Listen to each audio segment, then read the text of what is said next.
Hey guys, welcome to my channel. Thank you for joining me today for another video. Today we're going to talk about one of my favorite topics, food, specifically the topic of Swiss people and why they eat more chocolate than anyone else in the world. So let's get started. The average Swiss person eats around 11 kilos of chocolate every year. That's more than almost any other country. Twice what many Americans consume. So how did Switzerland become so obsessed with chocolate? Let's dig in. The first thing we have to address is this isn't just a video about eating a lot of chocolate and how Swiss people are somehow special. This is about the history, the quality, the quantity, and how it's made. The first thing we have to touch on is the amount of chocolate Swiss people eat. Now, I'm gonna be honest, I wanted to find out exactly how much a Swiss person eats per week, or whatever, but it's difficult to find that information. But I did find some interesting things. In the past decade, Swiss per capita chocolate consumption has fluctuated around 11.6 kg per year per Swiss person. However, more recent data shows a decline. In 2020, the average dropped to around 9.9 kg per person. And this is according to Choco Suisse, which is the Swiss Chocolate Association. Why the drop? Well, partly because more foreign chocolate is being imported. Also, Swiss domestic chocolate sales are slipping. Rising costs, climate challenges for cocoa, and changing habits all play a part. What we need to remember here is the average. So while yes, it's true Swiss people eat less now than they did before, they're still way ahead of everyone else. For example, in 2020, Icelanders were number 2 on the list of chocolate consumption at 6.5 kilos per person. Of course, this is behind the average Swiss person. At number 3 would be Ireland with 5.9 kilos per person. I could go on, but you get the idea. We know Swiss people eat a lot of chocolate, so the question is, why? Well, let's get into it. First, I want to take you back to when chocolate arrived in Switzerland. And while it's hard to pinpoint exactly when, we do know it was around the early 1800s. Most likely, it arrived in Switzerland alongside other European countries when chocolate started becoming popular as a drink. Switzerland's mountainous terrain and political neutrality made it a haven for trade during those times. By the mid-19th century, chocolate was already present in Switzerland, but the big changes came in the late 1800s when key innovations took place. Two Swiss men in particular, Daniel Pater and Rodolphe Lindt, forever changed the course of chocolate history. Their inventions shaped not just Swiss chocolate, but chocolate worldwide. And by the turn of the century, Swiss chocolate was already starting to gain international recognition. In 1875, Daniel Pater, working with the help of Henri Nestlé's research on milk powder, successfully created the first solid milk chocolate bar. Just imagine the impact of that. Until then, chocolate was mostly enjoyed as a hot beverage. This invention opened up a whole new world of possibilities. Shortly after, in the same time frame, Rodolphe Lindt invented conching. This process gives chocolate its smooth, creamy texture. Both of these inventions, along with the quality ingredients and Swiss precision, made Swiss chocolate stand out. Soon, names like Toblerone, Kyla, Lindt, Sprungli and Barry began to dominate the market, not only with taste, but also with innovation and marketing. Brands told stories about their origins, quality, and even wrapped their chocolate bars to keep them fresh. They created a connection between chocolate and Swiss culture. Next, let's talk about the Swissness laws. It might seem odd to you that something as simple as chocolate would cause a major uproar, but in Switzerland, the rules around labeling and origin are serious business.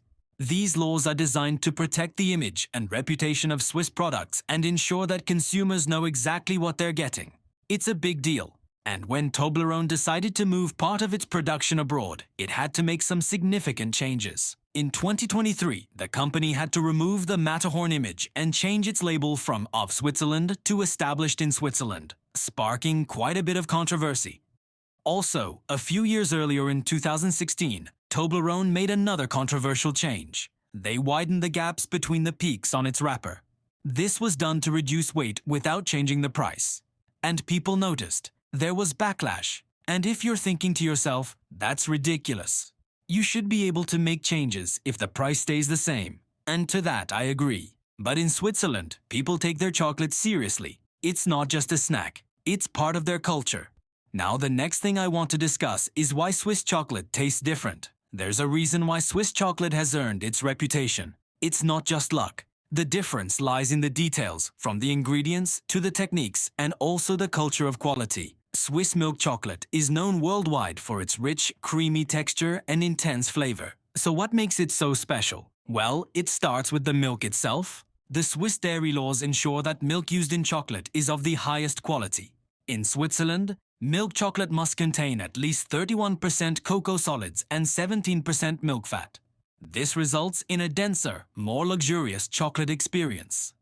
The high fat content in the milk creates a velvety mouthfeel that melts in your mouth rather than just dissolving. Next, you have the techniques. Invented by Lindt Funtit.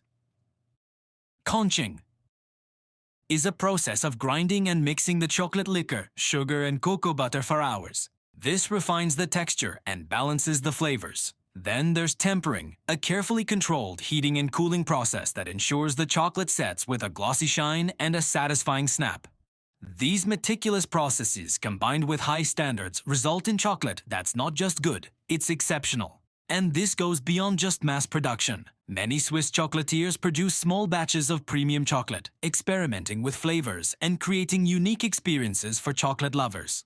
Bean to bar artisans source their cocoa directly from farmers, ensuring traceability and supporting sustainable farming practices. And the culture of quality runs deep. Swiss chocolate makers take pride in their craft and the tradition of excellence that has been passed down for generations. They continuously innovate and push the boundaries of what chocolate can be, all while staying true to the core values of quality and authenticity. Now let's talk about how chocolate is embedded in daily life in Switzerland. It's more than just a treat. In Switzerland, chocolate is woven into the fabric of everyday life. It's a tradition that goes back decades. After dinner, families often enjoy a piece of chocolate together, savoring the moment and sharing stories. And let's not forget about the art of gifting. Whether it's for a birthday, a holiday, or just a surprise, Swiss people love to give and receive chocolate as a gift. And when tourists visit, they often pick up chocolate as a souvenir or a treat for themselves. It's a tradition that helps preserve the legacy of Swiss chocolate for generations to come. And since I mentioned tourists, let's dive into a little fun fact. Did you know that Switzerland has chocolate trains? It's not just a train ride, it's an experience. Visitors can take a scenic train journey to a chocolate factory, like the Maison Caillé, learning about the process of chocolate making and indulge in tastings. And lastly, let's talk about the challenges that Swiss chocolate faces. Despite its rich history and global reputation, Swiss chocolate industry isn't immune to challenges. Like I said, the cost of cocoa beans has been volatile, thanks to factors like climate change, rising transport costs, and global inflation. This has squeezed profit margins for chocolate makers and forced them to make tough decisions. On top of that, you have domestic consumption falling somewhat. Yes, Swiss people eat less chocolate now.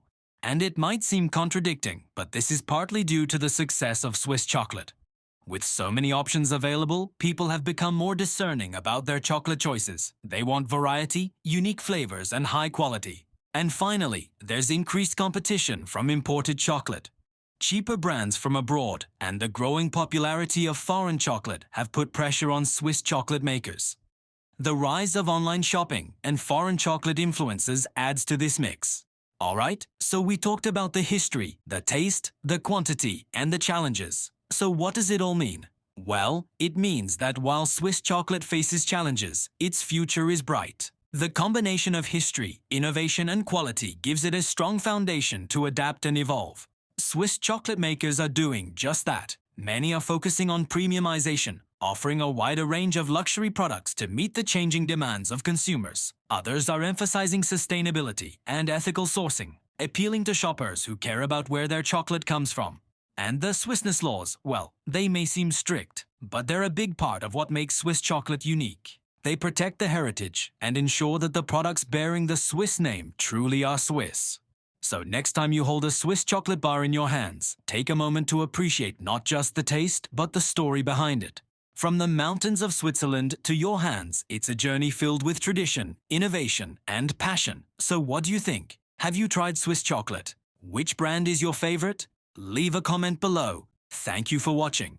Don't forget to hit that thumbs up button if you liked this video and stay tuned for more adventures.